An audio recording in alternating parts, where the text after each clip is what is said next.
I declare that as I love the Lord, His unfailing love surrounds me, strengthens me, and secures my every step.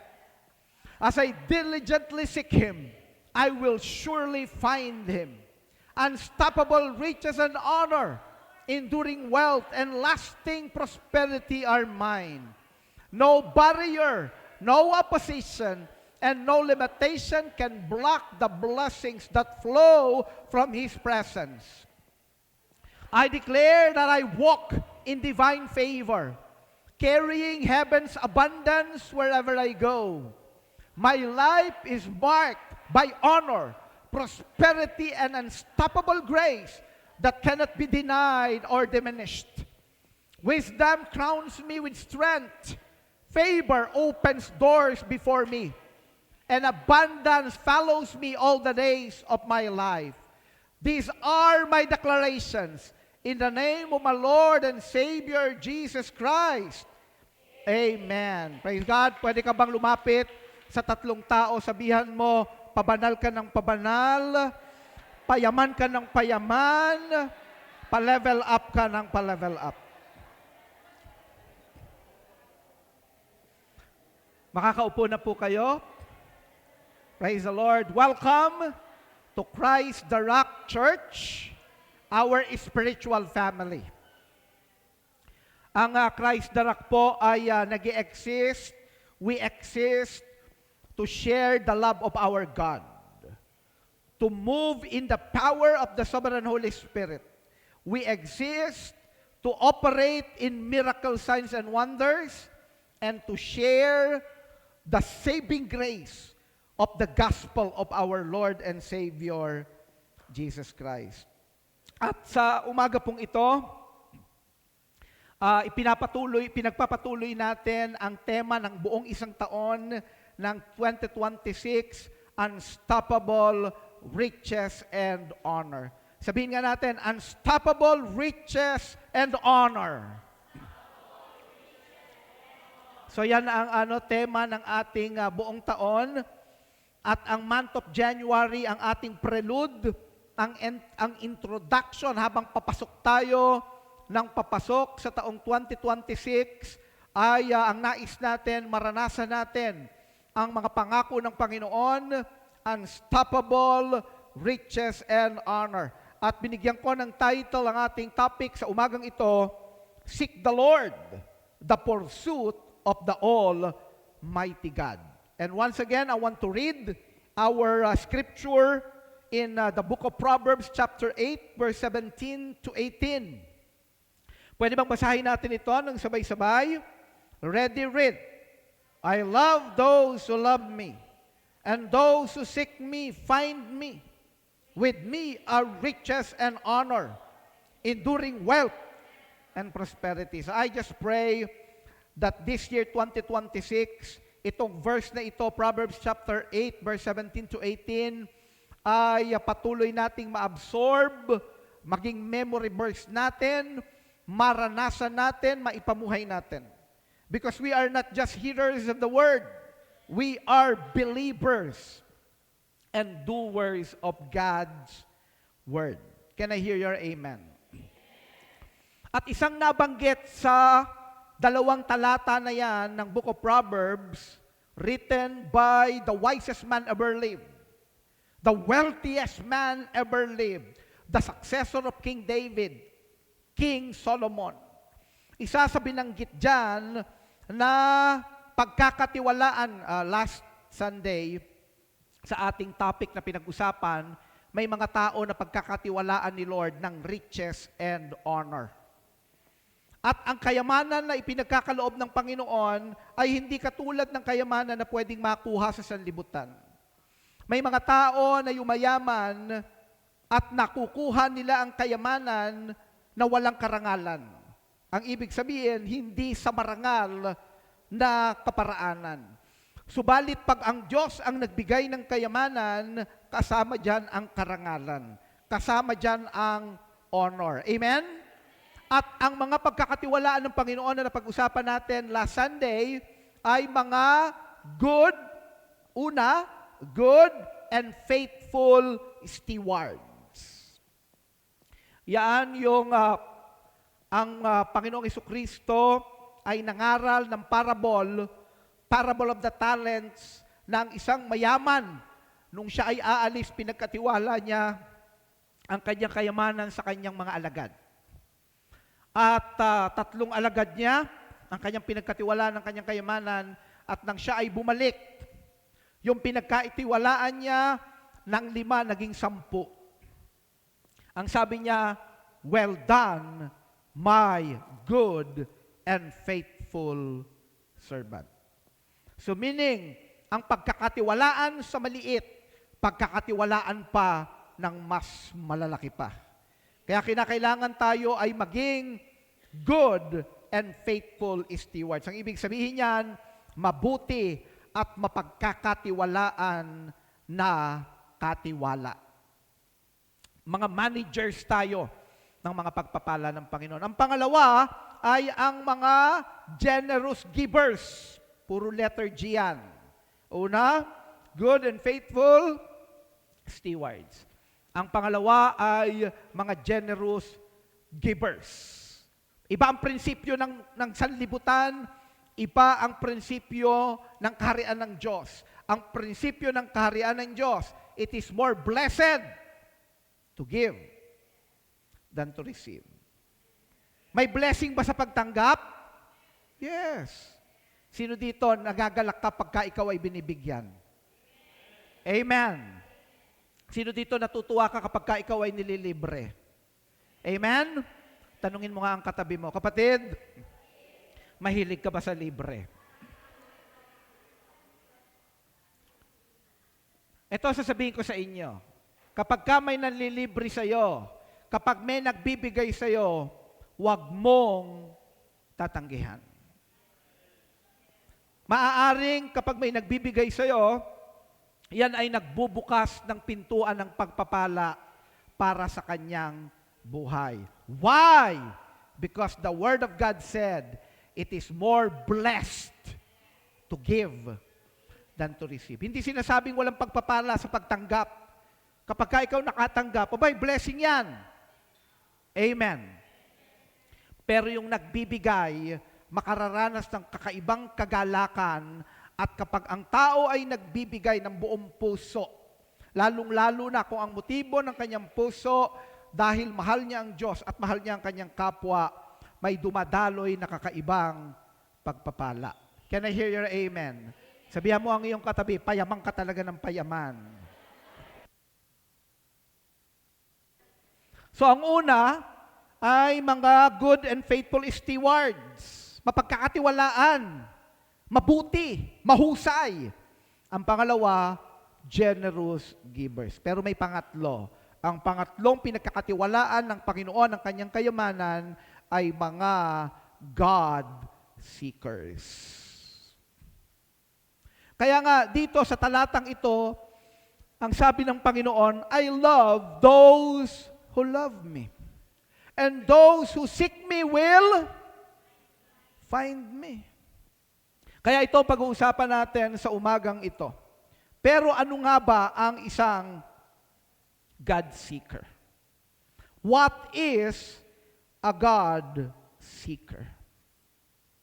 Maaring meron na tayong idea.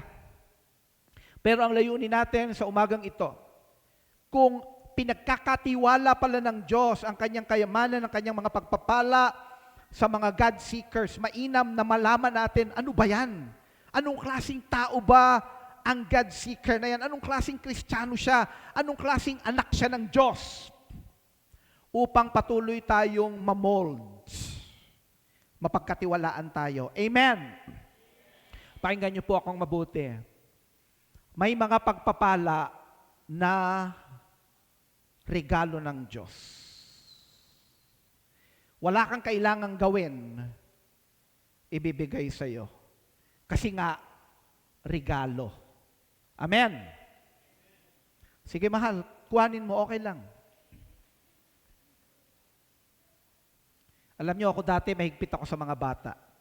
Pag nakakita ako ng ganyang bata, Asher! Nung nagkaapo ako, lumuwag na ako sa mga bata. Kasi ang unang pumupunta sa harap, mga apo ko. So praise God. At alam nyo, kagalakan na maraming mga bata sa church. Kaya nga pinagpe-pray ko, marami pa ang mga ikasal. Amen? At makabuo ng anak. JM, bilis-bilisan mo. So praise the Lord.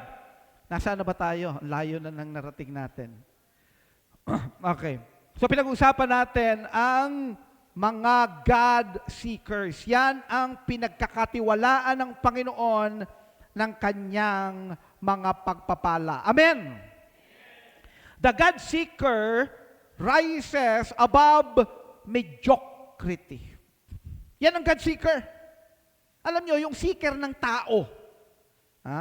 May mga tinatawag kasi job seekers. O kung ano-ano mang ang mga hinahanap sa kanilang mga buhay. Iba ang God seeker. Ang God seeker will rise above mediocrity. Maaring yung pinag-uusapan natin ngayon, hindi mo pa nakikita ang sarili mo. Maaring nag-a-aspire ka. Maaring sabi mo, dinidesire ko maging ganyan ako. Katulad ng mga iba pa natin pinag-usapan. Ikaw ba ay good and faithful steward na? Ikaw ba ay generous giver na? So kapag ito ay naririnig natin, magkaroon tayo ng desire, Lord, mold me. I am willing. Para tayong mga putik sa kamay ng Diyos. Para tayong mga clay sa kamay ng potter upang hubugin. Handa tayo dapat magpahubog, magpabago kay Lord. Sino dito patuloy na binabago ni Lord? Amen? At itong pagpasok ng taong ito, month of January, yung prelude, introduction ng ating theme, Unstoppable Riches and Honor, magpamold tayo kay God. Para tuloy-tuloy sa pagpasok ng taong ito, makikita ng Panginoon, pwede na to. Napapagkatiwalaan ko na to ng mas maliliit, pagkakatiwalaan ko pa to ng mas malalaki pa. Ang mga God seekers rises above mediocrity. Ibig sabihin yan, kakaiba to. Pag sinabi natin rises above mediocrity, ang ibig sabihin nito, angat. Amen. Angat ng pagsamba nito. Pag-awitan, pagbibigay ng pagsamba kay Lord, hindi lang yan basta kumakanta. Buong puso ang pagkanta. Bakit? Kanino mo inaalay yan? Hindi mo yan inaalay sa tao. Amen. Kung bumirit ka sa video, okay, ganun na lang. Pero pag para kay Lord, the very best. Amen? Ang God seeker rises above mediocrity. He is marked by passion. Pag yung God seeker nakaharap kay Lord, hindi mo yan may istorbo. Ang kanyang atensyon ay na kay Lord. In love yan kay Lord. Nakakita na ba kayo ng lalaki na in love sa babae? Kapag yung lalaki na yan, kung kani-kanino pa tumitingin, maring hindi talaga siya ganun ka-in love kay babae. Amen! Kita nyo, si Bless, wala nang ibang tinitignan yan. Kasi in love. Tama ba, Bless? Amen. Palakpakan natin ang Panginoon. Hallelujah! Ganon din ang God seeker. Nakatuon ang kanyang atensyon sa Diyos. He is marked by passion, perseverance, and purity because God is a holy, holy God. He is not satisfied with blessings alone. He longs for the blesser Himself. Ang tema natin ay unstoppable riches and honor. Pero hindi tayo nakafocus. Ang atensyon natin ay hindi dun sa mga pagpapala, hindi dun sa kayamanan. Ang focus natin, yung nagbibigay ng pagpapala, yung pinagmumula ng yaman. Sino yon? Si Lord. He is not chasing provision. He is chasing presence. And in that pursuit, he discovers the promise. And what is the promise? Those who seek Him will find Him. Basahin natin ang Jeremiah chapter 29, verse 11 to 13. Pero tignan nyo muna nga ako bago natin yung basahin. Ang mga Hebrew people sa Jeremiah chapter 29 ay nandoon sa rock bottom ng kanilang pagiging isang bansa. Actually, hindi pa nga sila matawag na bansa nung panahon na yan. Bakit? Because they were in exile. Babylonian exile. Nung nagkaroon ng pagpananakop ang Babylon, isa sa naging biktima ng kanilang pananakop ay ang Israel. At ang mga Israelita, naalala nyo ang story ni Daniel, ni Shadrach, Meshach, Abednego, mga naging prisoners of war. So meaning, ang mga Hebrew people sa Jeremiah chapter 29, naka-experience sila ng exile and captivity. Can you imagine that wala sila sa sariling bayan nila? They cannot express their worship kasi ang mga Babylonians ay mga pagans. Nandun sila sa pinakamababang bahagi ng kanilang buhay bilang isang bansa. Sino yung nandito ka ngayon sa pagpasok ng taong 2026, feeling mo nandun ka sa pinakamababang parte ng iyong buhay? Nasaan man tayo, may pangako si Lord. Sabihan mo nga ang katabi mo, may pangako sa iyo si Lord. Na ang Jeremiah 29:11 ay nakatuon sa mga Hebrew people. Pero lahat ng mga taong nanampalataya sa Panginoong Jesucristo, tayo ay naging recipient ng mga pangako ng Diyos. Kaya pwede natin itong angkinin. Amen? So ano ang pangako? Basahin nga natin. Ready, read. For I know the plans I have for you, declares the Lord.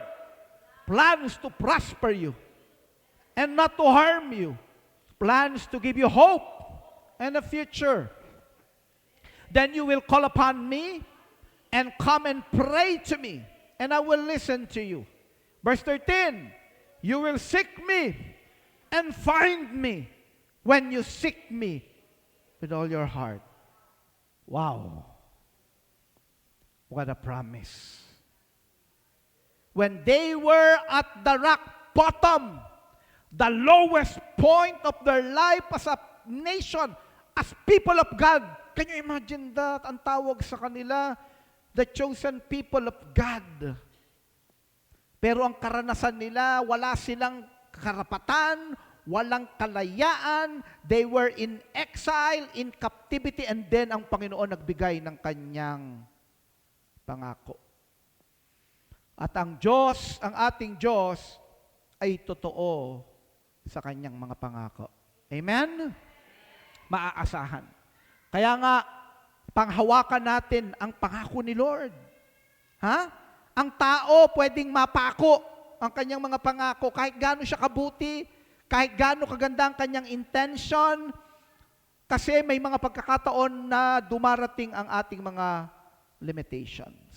But our God, He is able, He is all-powerful, and He is faithful, dependable, reliable God. Pwede palakpakan natin ang ating Diyos. Hallelujah! At ang sabi dito sa verse 13, you will seek me and find me when you seek me with all your heart. Yan ang requirement ng isang God seeker. Hindi po pwede kay Lord ang lukewarm. Kaya nga alam nyo, sa Book of Revelations chapter 3, from verse 14 to verse 22, kapag kano tingnan nyo sa Bible nyo yan, merong isang iglesia, ang pangalan ng church, the Church of Laodicea. At ang sabi ng Panginoon sa kanila, dahil hindi kayo mainit, hindi kayo malamig, kayo ay maligamgam, isusuka ko kayo sa aking bibig.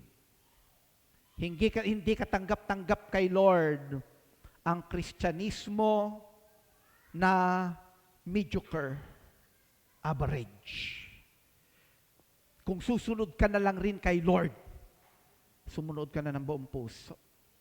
Kung sasamba ka lang rin naman kay Lord, sambahin mo na siya ng iyong buong pagkatao. Dapat ang mga anak ng Diyos, God seekers. Amen? Palakpakan nga natin ang Panginoon. Hallelujah! Thank you, Lord. So ano ang God seeker? Pursuit of the Almighty God. A seeker relentlessly pursues God. Ibig sabihin talagang ano to, sa salita natin, buntot talaga ng buntot kay God, ayaw humiwalay. Sa negatibong bahagi, ano to, stalker ni God. Stalker ni God. Yan yun. Ayaw humiwalay. Kahit nasaan, nandun siya. Gusto niyang maranasan ang Panginoon. Hindi magpapapigil. Kahit pigilan mo, kahit nakataya pa ang kanyang buhay. In 1968, merong nangyaring marathon. Ito ay Mexico Olympics. At merong isang runner from Tanzania. Ang kanyang pangalan ay John Stephen Akhwari. Yung marathon na ito ay 42 kilometers na takbuhin. On the 19th kilometer, itong si Akhwari ay na-injured. Siya ay bumagsak, nakaranas kasi siya ng cramps. Sa mga nasa larangan ng sports, may mga ganung pagkakataon. Kahit na ikaw ay well-trained, may mga pagkakataon bumibigay ang katawan. On the 19 kilometers, bumagsak siya. Nakaranas siya ng knee injury at shoulder injury at siya ay duguan. Akala na marami siya ay titigil, pero ayaw niyang magpaawat. Punong-puno ng dugo ang kanyang katawan, pinagpatuloy niya ang takbuhin. Hindi siya tumigil. Ang God seeker, hindi magpapapigil. Sabihan mo nga ang iyong katabi, hindi ka magpapapigil.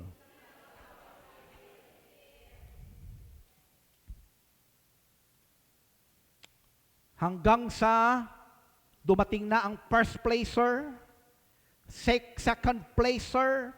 By the way, ang mga tumakbo nung nung 1968 ay 75 runners.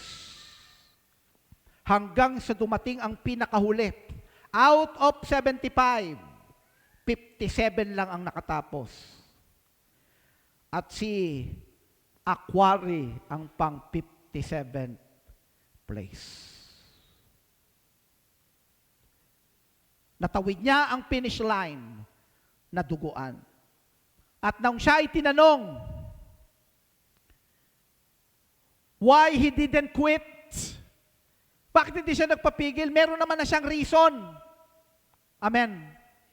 Meron na siyang legitimate na excuse.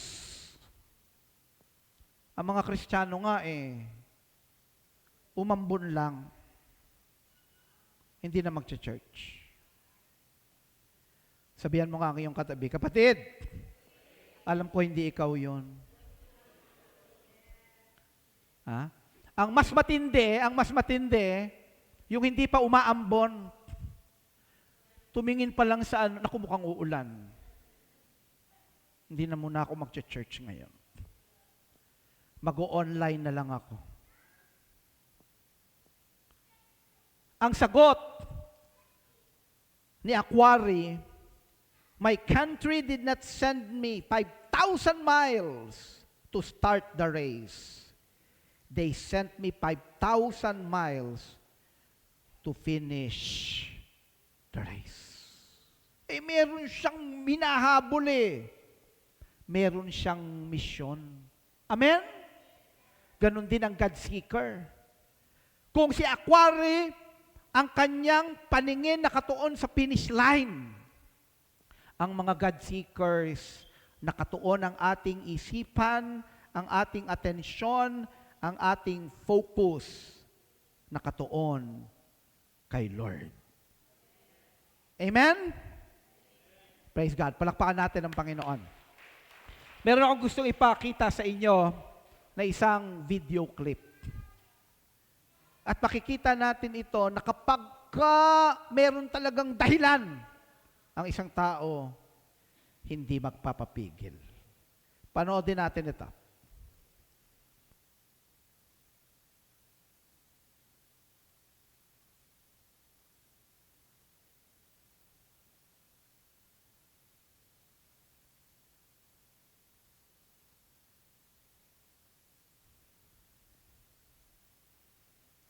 Alam nyo, minsan dalawang bagay yan Yung meron kang hinahabol.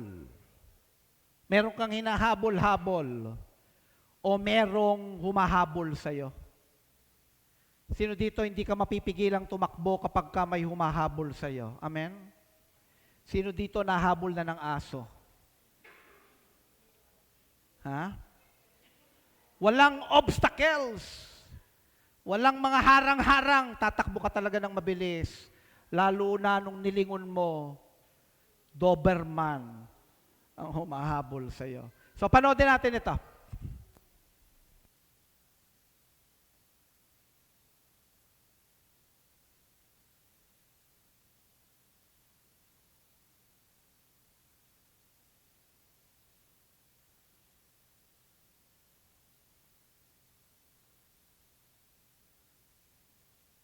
Yan po ang pressure sa multimedia.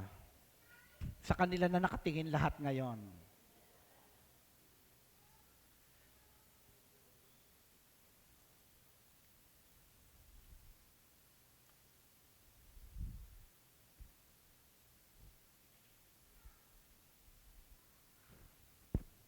Sige, habang inaayos nila, ang God seeker ay hindi casual.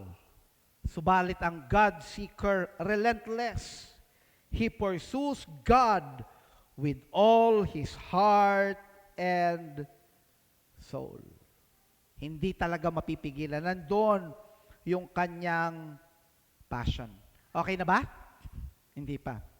Okay, ang God seeker ay masigasig at hindi sumusuko. Sabihan mo nga ang iyong katabi, huwag kang susuko. Bakit tayo sinasabing huwag susuko? Kasi sa ating pagsunod kay Lord, sa ating paglapit kay Lord, maraming pipigil. Hindi lang ang mga sirkumstansya ng buhay. Yun nga na lang mga sirkumstansya ng buhay, matindi na ang mga challenges. Amen. Meron pa tayong kalaban. Sino ang ating kalaban? Si Satan. At alam natin ito, totoong-totoo. Kaya ang sabi ni Apostol Pablo, ang ating laban ay hindi sa laman. Ang sabi ni Pablo sa Ephesians chapter 6, verse 10, hanggang verse 12, ang laban natin ay hindi sa laman, hindi sa pisikal. Ang labanan ay spiritual. Yung mga sirkumstansya ng buhay, very challenging na. Kung tayo, mga nakatira dito sa Pilipinas, developing country, may mga challenges, meron pa tayong kalaban. The thief comes to steal, to kill, and to destroy. Kaya nga kailangan natin si Lord. Amen. Kaya kailangan natin si Lord, lumapit tayo sa Kanya. Apart from Him, we can do nothing. Ang God seeker, hinahabol niya ang Diyos ng buong puso at kaluluwa. Kagaya ng usa na nauuhaw sa batis ng tubig. Ang larawan nito ay yung mga nasa savannah. Tingin po kayo sa akin. Huwag kayong magkakabali, hindi po Sabano. Baka ang nasa isip nyo ay yung McDonald's sa Sabano. Sa savannah, sa gubat, sa wilderness, ang mga hayop po dyan ay patungo palagi sa source of water. Kasi may mga pagkakataon na nagkakaroon ng tagtuyot at ang mga hayop, sasaliksikin nila kung nasaan ang source of water. Kasi kailangan nila yan para mabuhay. Pero hindi po yan kapitbahay lang. May mga pagkakataon na sila ay naglalakbay ng malayo at bago sila makarating doon sa source of water o yung tinatawag na oasis, tuyong-tuyo na ang kanilang mga bibig, tuyong-tuyo na ang kanilang katawan, nandun na sila sa almost point of dehydration. Ito ang nilalarawan nito na pag-uusapan pa natin. Yung usa na nandun na siya sa point of dehydration and biglang nakakita siya ng spring of water. Uhaw na uhaw. Ganyan daw dapat ang God seeker. Kahit na makakita ng leon yun, tutuloy yun doon sa source of water. Ganon din ang God seeker. Okay na ba tayo? Panoodin natin ito.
Hey! Hey!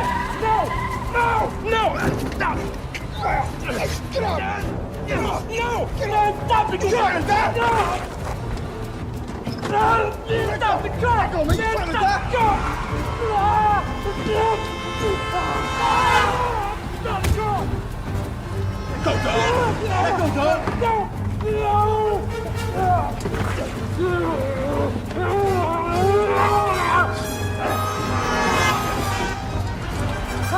Let it go!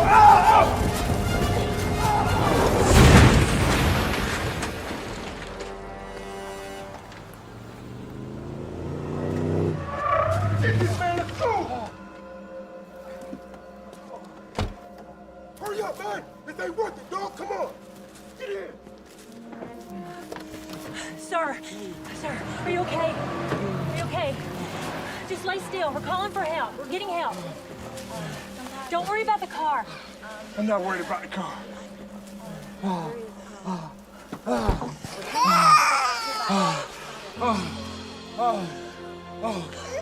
sorry. It's okay. There's a baby in the car.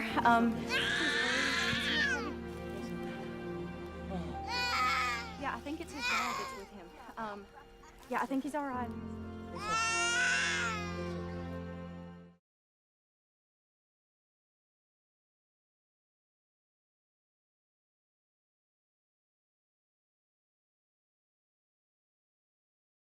Siya. Amen. Ito ay kinuha sa movie na Courageous. Yan yung kanilang introduction ng movie. So ganyan ang God seeker. Ang pursuit ay ang pagtanggi na makontento sa relihiyon ng walang relasyon. Kung hindi ang patuloy na paghahabol sa makapangyarihang Diyos hanggang sa matagpuan ang kanyang presensya.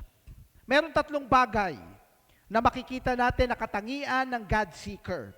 Una, relentless pursuits. Ano ito? Ang tunay na God seeker ay hindi tumitigil, hindi sumusuko, at hindi nagpapahinga. Parang si, yung runner. Hindi yan titigil hanggat matagpuan ang Diyos. Hindi siya kontento sa mababaw na pananampalataya. Kung hindi hinahabol niya ang presensya ng Diyos na parang buhay na tubig na nagbibigay sigla sa kanyang kaluluwa. Yan ang God seeker. Relentless. Tuloy-tuloy. Kahit na may mga problema, kahit na may mga temptations, kahit na may mga challenges, kahit may pain. Ganyan dapat ang mga anak ng Diyos. Amen? Yan ang pagkakatiwalaan ng Panginoon ng kanyang mga pagpapala. Ang ibig sabihin ng God seeker, hindi kaagad, hindi bumibigay. Sabihan mo nga ngayong katabi, kapatid, huwag kang bibigay. Pangalawa, holy hunger. Holy hunger, mayroong kakaibang gutom.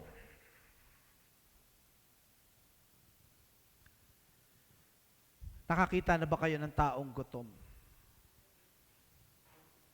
May mga tao na kahit gutom, hindi halata. Tama ba, Bricks? Pero alam nyo yung sobrang gutom. May mga tao nga, may mga pagkakataon na nga na ang tao magko-compromise na yan pag siya ay sobrang nagutom. To the point of death. O sobrang pagkauhaw katulad ng aking ibinigay na halimbawa. Kagaya ng usa na nauuhaw sa batis ng tubig sa Psalm chapter 42 verse 1. As the deer, sabi, panted for water. So my soul longeth after thee. Ganun dapat yung kaluluwa ng tao na God seeker, may kakaibang gutom at uhaw. Nung inilagay ni Lord sa heart natin during the pandemic, going to endemic, nung nagkaroon ng COVID, in our meditation, ang inilalagay ni Lord sa heart ko, supernatural, supernatural. Sabi ko, paano yun? Alam nyo, nung sinabi sa akin ng Panginoon, na-realize ko na ang pinapahabol sa akin ng Diyos ay yung pinagmumula ng supernatural. Kasi hindi mo yan makikita sa sanlibutan. Hindi mo yan makikita sa talino ng tao, sa husay ng tao, sa galing ng tao. That is why, if you want to walk in the supernatural, you have to seek God. Yan nyo, nung mga pagkakataon na yon, I'm so hungry and thirsty for the presence of God. Ang sabi ko, Lord, kung nasaan ka, susunod ako. May mga pagkakataon, it's so expensive. But I'm willing to pursue God. Itaya ang lahat para sa presensya ng Diyos. Ganon din ang God seeker. Katulad nung usa na nauuhaw, may matinding uhaw sa Diyos. Hindi siya naghahanap ng relihiyon kung hindi relasyon. Hindi siya naghahangad ng ritual kung hindi ng tunay na karanasan ng presensya ng Panginoon. Kaya tayo narito, hindi ritual ang nais natin. Amen. Kaya kapag kayo nasa church tayo, hindi yung ilang kanta ba yan? 2 mabilis yan na kanta. 2 medyo mabagal na kanta. Pagkatapos yan, tapos na. Hindi natin tinatapos ang programa natin. Sinasaliksik natin si Lord. Sino dito, papayag ka ba matatapos ang gawain na to, lalabas ka ng pinto, hindi mo lang naranasan si Lord? Sayang ang oras natin lahat. Amen. Pero dapat may kakaibang passion tayo, may kakaibang gutom, may kakaibang pagkauhaw kay Lord. Na kapag kinakausap ka na ni Lord, kahit kalabitin ka ng katabi mo, huwag mo istorbohin. Amen. Because you desire God more than ever. Another characteristic of God seeker, not just relentless pursuit, holy hunger, but refusal to settle. Ang God seeker ay nagsasabing, hindi sapat ang kaalaman lamang. Kailangan ko ng karanasan. Kailangan ko ang karanasan. Gusto kong maranasan si Lord. Na hindi lang siyang main character ng isang ancient book. Nababasahin lang at pagkatapos magkakaroon ka ng mga intellectual knowledge about Him. Pero ang God seeker, gusto niyang maranasan si Lord. Amen. Kasi pag naranasan mo si Lord, hindi ka talaga titigil. Merong isang kwento ng isang pet lover. Dala-dala niya ang kanyang alagang aso. Ang kanyang alagang aso ang pangalan, Blackie. Hulaan nyo anong kulay ng aso. Tama kayo, black. At itong si Blackie, galit siya sa mga hayop na kulay puti. Kapag nakakakita siya ng hayop na kulay puti, aangat na ang tenga ni Blackie, ang mga balahibo niyan aangat na, ang buntot niyan aangat na, at magsisimula ng tumahol. Galit.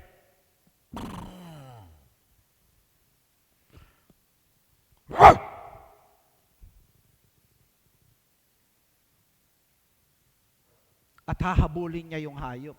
One day, pinapasyal siya ng kanyang amo, may dumaan na white rabbits. Nung nakita ni Blackie yung white rabbit, umangat ang kanyang tenga, umangat ang kanyang mga balahibo, umangat ang kanyang buntot at nagsimula siyang tumahol. At biglang hinabol ni Blackie yung white rabbit. Kahit na napakahigpit ng pagkakahawak ng kanyang amo, doon sa kanyang tali, nabitawan. At hinabol na ni Blackie ng white rabbit. Kaya lang napakabilis ng white rabbit, biglang pumasok sa masukal na lugar.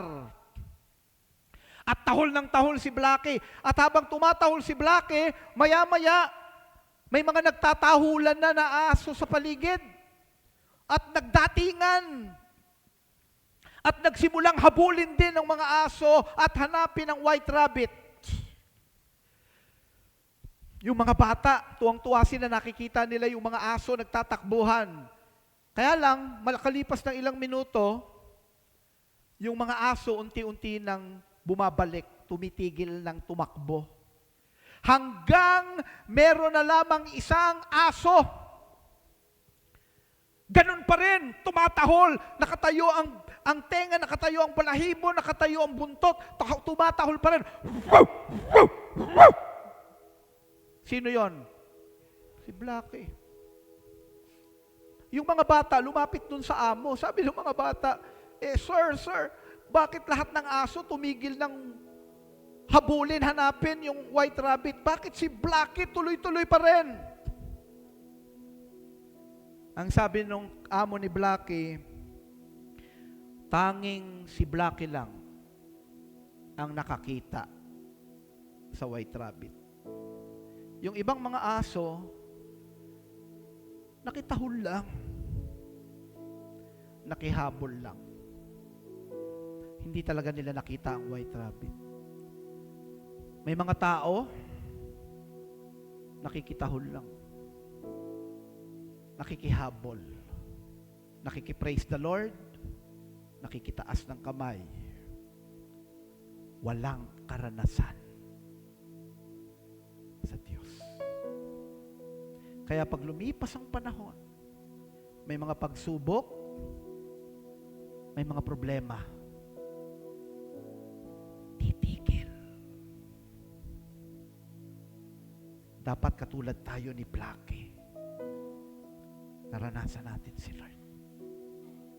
Yan ang God seeker. May karanasan kay Diyos. May karanasan kay Lord. Amen. Amen. Hindi sapat ang formalidad. Kailangan ko ang kapangyarihan ng Diyos sa aking buhay. Dito na tayo magtatapos. The destiny of every seeker is to encounter the Almighty.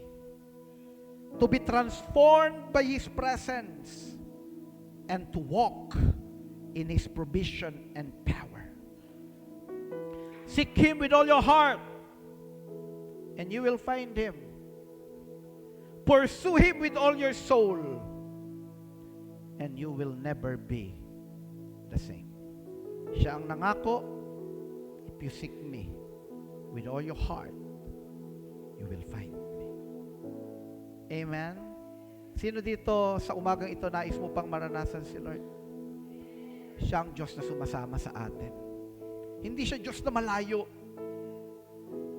pero siya mismo ang lumapit. The second person of the Godhead, He became human. Upang ang hindi kayang abutin ng tao, si Lord na ang umabot. At kasama natin ang banal na Espiritu, the sovereign Holy Spirit. May I request everyone to please rise.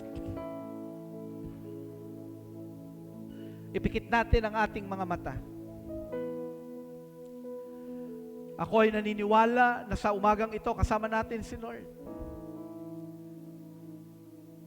If you are a God seeker,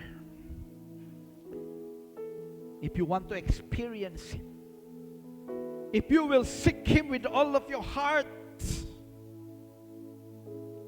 itutuon mo ang iyong isipan, ang iyong puso sa Kanya. Nais mo siyang maranasan, hindi lang out of curiosity, but you want to have a relationship with God. If you are that person, I believe you will experience the presence of God. And I'll be praying for all of you that the sovereign Holy Spirit will touch you upang hindi lang head knowledge ang meron ka, subalit alam mong naranasan mo ang pagsama ng Diyos. You will experience His touch. You will experience the demonstration of His power in your life. And you will experience the outpouring of His blessings. Habang ang lahat ay nakapikit, ituon mo ang iyong isipan at puso sa Diyos. Kausapin mo siya. Sabihin mo kay Lord, naririnig ka niya. Hindi mo kailangang ipagsigawan. In your mind, in your heart, talk to the omniscient God, the all-knowing God. Pinakikinggan ka niya. At siya ang tutugon sa iyong panalangin. Kung ang iyong panalangin, nais mong makilala pa siya at maranasan sa iyong buhay. Sovereign Holy Spirit, I pray, touch your people. Touch your people, Lord. At ang aking pong dalangin, hindi ka lamang nila maranasan sa lugar na ito, sa aming gawain na ito. Samahan mo po sila. Maranasan kanila, Panginoon, sa kanilang pamilya. Maranasan kanila, Panginoon, nasaan ka man, upang matanggap po nila ang pagbuhos ng iyong pagpapala. That this year, 2026, we will experience unstoppable riches and honor. All the glory to you alone. In the most precious and powerful name of our Lord and Savior Jesus Christ, we pray. Amen. Amen. Praise the Lord.